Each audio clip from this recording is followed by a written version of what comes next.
Gandang hapon guys. Ito ngayon pala, dito ulit tayo sa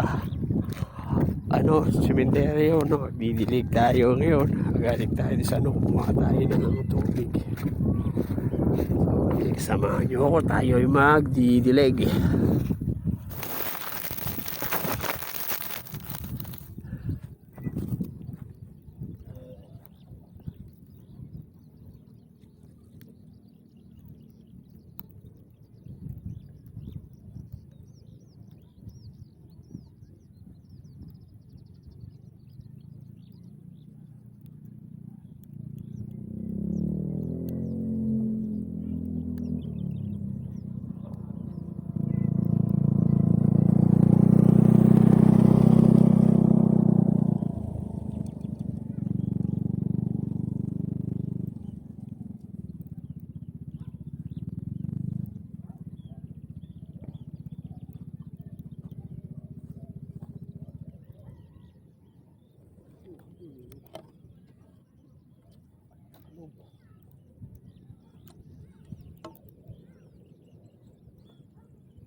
Medyo malayo-layo ang tingin lakad natin na